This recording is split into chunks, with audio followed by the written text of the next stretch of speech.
Hi everyone, today I'm showing you a super fun project, which is how to gold leaf some invitations. So I've got my invitation here. We've got this beautiful mountainscape on the back, and I'm gonna do gold leaf along the bottom. Got a few things. I've got a crappy old brush because it's gonna get really destroyed in this process, so you're gonna have to throw it away. So don't use a brush you're attached to. I also have put down a piece of paper because this is super messy. I'm wearing gloves, again, super messy. I have my adhesive size, as you can see how messy that is. This is the Mona Lisa brand from Michaels or Amazon. It is nothing super fancy. Get that open. I've got some tweezers for helping me place the gold leaf once my hands get really sticky. And then of course I have my leaf. This is actually copper leaf that we're gonna go with to match these really like natural coppery tones in the back, and also to match our copper wax seal we have going on. You can get all these supplies pretty much on Amazon or at Michaels. They're all pretty common, nothing super fancy. You can go up to like 24 karat with this, but we don't need anything terribly fancy.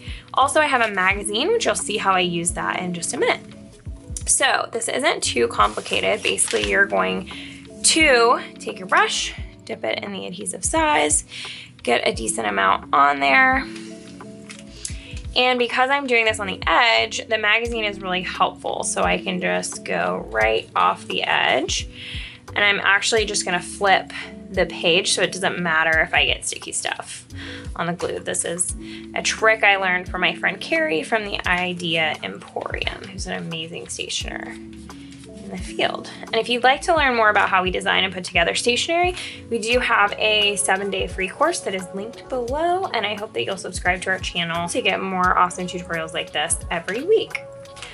So after we apply that, we actually have to let it get tacky for just a minute.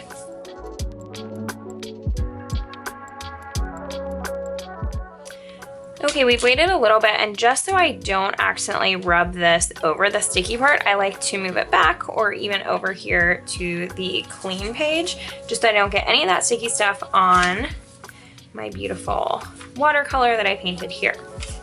So once this gets a little tacky after about 30 seconds or so, you're gonna take your sheet and start placing it. You wanna cover the whole area, and it doesn't matter if you use a little too much or too little. You can always come back and fill it in. You just wanna make sure you eventually get all of the area. And of course, I am doing this a little bit different than normal, so I accidentally put that in the sticky stuff on that page. But you can go ahead, once it gets sticky in one section, you can actually tear it really, really easily. And you'll lay it on here.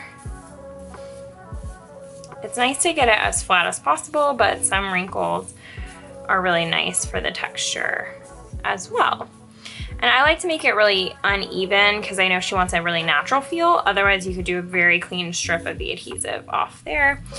And then I'll clean off these bigger pieces and put them over here for my next couple pieces. The smaller stuff we're gonna get off in a little bit. I'll show you how to do that.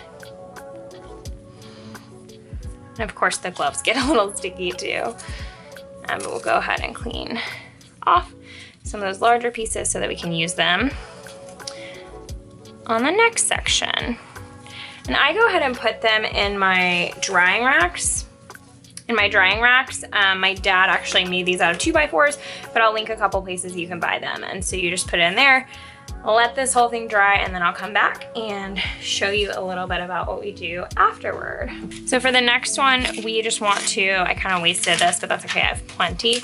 We just want to turn this page, and that way you can use the whole magazine. You got plenty of pages, and you don't have to worry about getting that sticky adhesive size on the back of your invitation or anything like that. So like I said, I like it to be a little irregular, so I'm not putting very much here. I want a little higher up here and on the edge, just to give it kind of that mountainy vibe that she's got going on in the rest of her pieces. And then I'll put them over here, and I'll be more careful this time to not get that all up in that glue that we just put down. So if you don't cover a piece, you can just put another piece over it. There's not really, there's a lot of leeway here, and it always ends up still looking very, very beautiful. See how this folded over? That's completely okay. We'll take care of that in the next step. If you're doing this like professional gold leafing, there are a lot of additional techniques. But since this is just an imitation, it's not meant to last for a long time. Like I saw on HGTV someone gold leaf their entire bathroom ceiling, and that was really, really cool. But she, of course, wanted it to be a little bit more fancy and last for a long time. So, all right, we'll put him over on our drying rack. Flip the page, and then I'll go ahead and speed this up.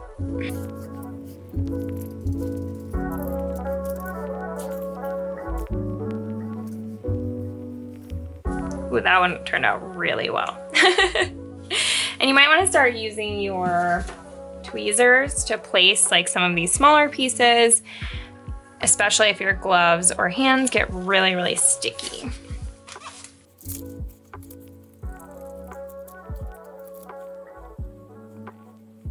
Okay, look how bright and shiny this is. I love to see all the pieces done before we finish them up. So I'm gonna put a new clean piece here just to make sure there's nothing sticky anywhere. I'm gonna start with one of the pieces I did first so that it's the most dry. So I'm gonna go ahead, and I have a very rounded brush here. This is clean, soft. This one's not gonna get ruined. And you basically just brush around the edges of everything with this brush. Stamp it all down, and I'm gonna put all these little flakes back in my bag because they can be used for something else, which is why I put a full piece right here so that I can dump them off. Grab the edges. And then if you need to go over anything, like if you missed anything important, or if there's still sticky stuff that wasn't covered, you can always go over that. And then I like to put them back in the drying rack for 24 hours before putting them in any envelopes or anything, just in case they're still a little sticky. I love how beautiful and shiny these turned out. So let me know what you thought of this video, what questions you have on gold leafing. Supplies are all linked below, and you can also check out our free 7-day invitation design crash course in the link in the description of this video. I hope you'll subscribe, like, and comment so you don't miss out on any future DIY projects from Design by Laney.